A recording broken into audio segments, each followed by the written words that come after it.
নওগাঁ নিয়ামতপুর উপজেলার সীমন্তপুর ইউনিয়নের বিভিন্ন দুর্গাপূজা মণ্ডপ পরিদর্শন করেন ইউপি চেয়ারম্যান প্রার্থী আইনউদ্দিন আহমেদ।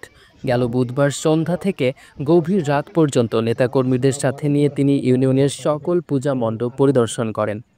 এ সময় তিনি উপস্থিত পূজারীদের সঙ্গে শুভেচ্ছা বিনিময় করেন এবং পূজা উদযাপনকে সফল ও সার্থক করার জন্য সবার সহযোগিতা কামনা করেন।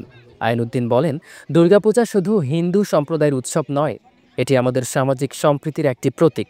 এই উৎসবে নিরাপত্তা নিশ্চিত করা প্রশাসনের পাশাপাশি আমাদের সকলেরই দায়িত্ব। এছাড়াও আপনাদের সংখ্যালঘু বলে কোণঠাসা করে রাখার চেষ্টা করে অনেকে। বৈষম্যমুক্ত বাংলাদেশ গঠনে ধর্ম বর্ণ নির্বিশেষে সকলের সহযোগিতা কামনা করেন তিনি। তো আপনাদের আশীর্বাদে আমি যদি এই ইউনিয়নের চেয়ারম্যান দায়িত্ব পাই, তাহলে আপনাদেরকে সকলে যেমন বলে যে সংখ্যালঘু, কিন্তু না, সংখ্যালঘু নয়। আমরা যেমন জন্মগতভাবে এই দেশের নাগরিক, আপনারাও তেমন জন্মগতভাবে এই দেশের নাগরিক। মির্জা তুষার আহমেদের তথ্যচিত্রে ইশরাক অর্ণব, চ্যানেল 21, নওগাঁ।